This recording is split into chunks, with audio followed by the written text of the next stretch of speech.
வணக்கம் மக்களே, எல்லாரும் எப்படி இருக்கீங்க? டடடட டடட. பிக் பாஸ் ஹீட் ஆரம்பிக்க போதுங்க. புது ஹோஸ்ட்டு, புது கண்டஸ்டன்ட்டு. கண்டிப்பா எல்லா பிக் பாஸ் ஃபேன்ஸும் குதூகலமா இருப்பீங்க. இந்த ஷோல வந்து பல பிரச்சனைகள் எல்லாமே வரும். ஓகே, இந்த வாட்டி என்ன பிரச்சனை வருதுன்னு பார்ப்போம். ஏங்க ஷோ ஆரம்பிக்கிறதுக்குள்ளேயே பிரச்சனைங்க. பிரச்சனை யார் பண்ணா? X contestant. ஆமாங்க. இந்த மாயா. மாயா அவங்க எல்லாருக்கும் தெரியும்ல. நீங்க மாயா ஃபேனோட இருப்பீங்க. எனக்கெல்லாம் சுத்தமாக பிடிக்காது இந்த மாயாவை. இந்த அம்மா வந்து ட்விட்டரில் ஒரு போஸ்ட் போட்டிருக்காங்க. என்ன போட்டிருக்காங்கன்னா, ஃபர்ஸ்ட் ஆஃப் ஆல் அதான் கண்டஸ்டன்ட் முடிஞ்சு போச்சுல. சரி, அது அப்புறம் வருவோம். அது நான் இப்போ போடுறேன் பாருங்க. அவங்க என்ன போட்டிருக்காங்கன்னா, நான் வந்து ப்ரமோலாம் பார்த்தேன். விஜய் சேதுபதி சூப்பராக பண்ணியிருக்காரு. நல்லா இருக்கு ப்ரமோ. பட் நான் சில விஷயங்கள் சொல்ல விரும்புகிறேன் அப்படி சொல்லிட்டு ஆரம்பிக்கிறாங்க. சொல்கிறாங்க இந்த ஷோவில் என்னென்னமோ இருக்குது. சில விஷயம்லாம் சீக்கிரட்டு சொல்ல முடியாது. போகிறவங்க வந்து தைரியமாக இருங்க. வெளியே என்ன சொல்லுவாங்க அதெல்லாம் பயப்படாதீங்க. நீங்கள் அங்கே போய் வந்து நீங்கள் தைரியமாக பேசுங்க. உமன் கார்டு பெண்கள்லாம் உமன் கார்டு யூஸ் பண்ணுங்க. உமன் கார்டு இதெல்லாம் வரேன். உமன் கார்டு யூஸ் பண்ணணும். ஃபெமினிஸ்ட் அங்கேருந்து பேசுகிறது. உமன் கார்டெல்லாம் யூஸ் பண்ணுங்க. அதுதான் நீங்கள் உமன் கார்டு யூஸ் பண்ணி ஒருத்தனை வெளியே துரத்துனதெல்லாம் நான் பார்த்தேன் போன சீசனில். உமன் கார்டை வந்து யூஸ் பண்ணுங்க. ஓகேவா? அதே மாதிரி வந்து இது வெளியே வந்து வேறு யாரோ தாக்குறாங்க. யாரை தாக்குறாங்கன்னு தெரில. எனக்கு தெரியும். பட் நான் சொல்ல விரும்பல. பிஆர்லாம் வச்சுட்டு போகாதீங்க. ஏன்னா பிஆர் வச்சுட்டு போனாலும் ரொம்ப வன்மத்தெல்லாம் இறக்காதீங்க. ஹீட்டர்லாம் இறக்காதீங்க அப்படின்னு சொல்லிட்டு சில என்னென்னமோ பேசுகிறாங்க. நான் என்ன சொல்கிறேன்னா, இதெல்லாம் சொன்னதுக்கு இந்த மாயா ஃபேன்ஸ்லாம் ட்வீட் பண்ணி, ஓ யா ஐ சப்போர்ட். நான் சொன்னேன், உனக்கு தான் லாஸ்ட் சீசன் வந்தல, ஏதோ ஸ்கோர் பண்ண ஏதோ பண்ணேன். இன்னும் சினிமா சான்ஸ் எதுவும் கிடைக்கலையா? சும்மா வீட்டில் உட்காந்துக்க.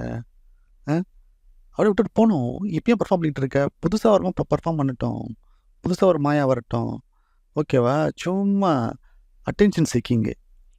ஸோ அதுதாங்க இதை நடந்துகிட்ருக்குங்க. ஸோ இந்த மாதிரி நிறையா போயிட்டுருக்குங்க. தேவையில்லாமல் அட்டென்ஷன் சீக்கிங்காக அந்த எக்ஸ் கண்டஸ்டன்ஸ்லாம் வராங்க. என்ன குழப்பம்னு தெரில. இதில் ஒன்று உங்களுக்கே தெரியும், கமல் இனிமேல் ஹோஸ்ட் பண்ண மாட்டார். இது காரணம் நிறையா சொல்கிறாங்க. போன சீசன்லாம் பார்த்திங்கன்னா அவ்வளோ அவரை வந்து தரைக்குறவாக வந்து ஒரு கண்டஸ்டன்ட்காக, இன்னும் ஃப்ராங்காக சொல்லணும்னா இந்த பிரதீப் ஃபேன்ஸு கமலை வந்து பயங்கரமாக போட்டு தாக்குனாங்க. ஒரு மரியாதையே இல்லாமல். நம்மளுக்கே ரொம்ப வருத்தமாக இருந்தது. கமலை தாக்கிட்டு எப்படி ஒரு சினிமா இண்டஸ்ட்ரியில் இருக்கான்னு தெரில. ஸோ இவங்க பண்ணுறதெல்லாம் அவனுக்கு தான் வந்து தப்பாக அமையும், என்ன டேலண்ட்டாக இருந்தாலும் சரி. சரி, அது வேறு டாப்பிக்கு. ஸோ இதெல்லாம் வச்சு ஒரு ப்ரமோ சூப்பராக பண்ணியிருந்தாங்க. இதுக்கெலாம் பதில் சொல்கிற மாதிரி. அந்த ப்ரமோவை பார்த்திங்கன்னா அவ்வளோ அழகாக இருந்தது, சர்க்காஸ்டிக்காக இருந்தது. அதில் கடைசியில் விஜய் சேதுபதி சிரிக்கிறதெல்லாம் பார்த்திங்கன்னா பயங்கர ஃபன்னாக இருந்தது. அவருக்கு சம்பளம் வேறு 50 கோடி அந்தளவுக்கு சொல்லிகிட்டு இருக்காங்க. 50 கோடின்ற எவ்வளோ பேர் சம்பளம் தெரியும். விஜய் சேதுபதி ஏற்கனவே தவறுகள் பண்ணியிருக்காரு. என்ன சொல்கிறதுனா, இந்த மாதிரி நிறைய படங்கள் வந்து காசுக்காக பண்ணுறது, ஃப்ரெண்ட்ஸுக்காக பண்ணுறது சொல்லி சூடு போட்டவர் தான் விஜய் சேதுபதி. இப்போ திருப்பியும் வந்து மகாராஜானாலும் கம்பேக் பண்ணியிருக்காரு. நல்ல படங்கள் பண்ணிகிட்ருக்காரு. இப்போ திருப்பியும் இதை ஒத்துக்கிட்டாரு. ஓகே, அவர் இஷ்டம். பட் அதெல்லாம் தவிர்த்து நம்ம பார்க்கணுன்னா, இவருக்கு வந்து நல்லா ஹோஸ்ட் பண்ணக்கூடிய எல்லா தகுதியும் இருக்குது. எல்லாத்தையும் டீல் பண்ணுவார். ஏன்னா ஒரு நார்மலாக மிடில் கிளாஸ் வந்தவர் தானே விஜய் சேதுபதி.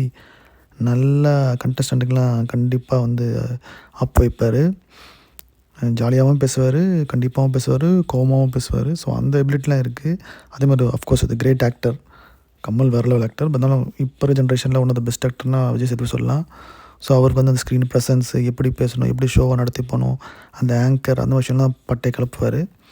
பட் நம்மளுக்கு இருக்க ஒரே வார்த்தை என்னென்னா, இவனுங்க வந்து கமலையே கழுவி ஊற்றுனவனுங்க இந்த பிக் பாஸ் ஃபேன்ஸு. ஏன்னா அவ்வளோ எமோஷனுங்க. அதான் சொல்கிறேன், லேடிஸே சண்டை போடுவாங்க. நீங்கள் மற்ற இடத்துல நீங்கள் லேடிஸில் சண்டை போடுறதுலாம் பார்க்கவே மாட்டீங்க. அப்படி ஒரு உளவியல் வந்து இந்த பிக் பாஸில் இருக்குது. இது ஒரு பெரிய ஒரு எக்ஸ்பெரிமெண்ட் தான். ஒரு ரேட்டை வந்து எக்ஸ்பெரிமெண்ட் வந்து அந்த லேபில் வச்சு அந்த மாதிரி தான். ஸோ அப்படி இருக்கும்போது முன்னாடி விஜய் சேதுபதி இருக்காரா, கமல் இருக்காரான்னு பார்க்க மாட்டாங்க. போட்டு திட்டுருவாங்க தான். அவங்களுக்கு அந்த ஷோ, அந்த கண்டஸ்டன்ட் தான். அந்த கண்டஸ்டன்ட்டில் யாருனே தெரியாது ஷோக்கு முன்னாடி. வந்ததுக்கப்புறம் அவன் ஏதோ பெரிய லெவலில் கடவுள் லெவலுக்கு வீட்டில் இருக்க கூட சோறு போடுவாங்களாம் தெரியாது. ஆனால் வந்து பிக் பாஸ் ஷோ பார்த்து அப்படி கமெண்ட் சொல்லுவாங்க. ஸோ அந்த லெவல் தான் இருக்குது. ஸோ அப்படி இருக்கும்போது விஜய் சேதுபதிக்கு வந்து அஃப்கோர்ஸ் அவர் வந்து பெரிய கமர்ஷியல் ஹீரோ கிடையாது. அவருக்கு வந்து பேர்லாம் முக்கியம் இல்லை. அதனால தான் அவர் பார்த்திங்கன்னா படங்களில் வில்லனாக நடிச்சிருப்பார். அவர் பெரும் ஒரு ஆர்டிஸ்ட். ஸோ அவருக்கு கரெக்டு தான். பட் இருந்தாலும் அவருக்கு கெட்ட பேர் வராமல் பார்த்துப்பாருன்னு நினைக்கிறேன். ஏன்னா அந்த ப்ரமோலே தெரியுது. போன சீசனில் நடந்த விஷயத்தெல்லாம் வந்து வச்சு தான் அந்த ப்ரமோவே பண்ணியிருக்காங்க.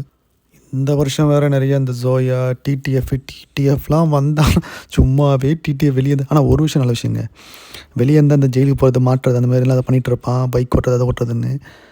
இதுக்குள்ளே ஒரு 100 நாள் இருந்தானா அவன் வந்து சேஃபாக இருப்பான். ஜெயிலுக்கு போகாமல் நாட்டுக்குள்ளேயே இருந்த நல்ல விஷயம். ஸோ அவனுக்கு ஒரு இது நல்லது தான். ஆனால் பயங்கரமாக கண்டென்ட் கொடுப்பார் நம்மால். அதுவும் டிடிஎஃப், ஜோயா, உங்களுக்கே தெரியும் காதல் அவங்க விலாக்லேயே வந்து அவங்க இதெல்லாம் பார்த்துருப்பீங்க. ஸோ கண்டிப்பாக அது ஒரு பெரிய விஷயமா இருக்கும். ஸோ இந்த மாதிரி நிறைய கண்டஸ்டன்ட் இருக்காங்க. மாக்கா அப்பா நேற்று நான் போட்டிருப்பேன் வீடியோ, அது போடல, அது நீங்கள் பார்க்கலாம், போய் பாருங்கள். ஸோ ஸோ வர கண்டஸ்டன்ட் சாதாரண ஆட்கள் இல்லைங்க.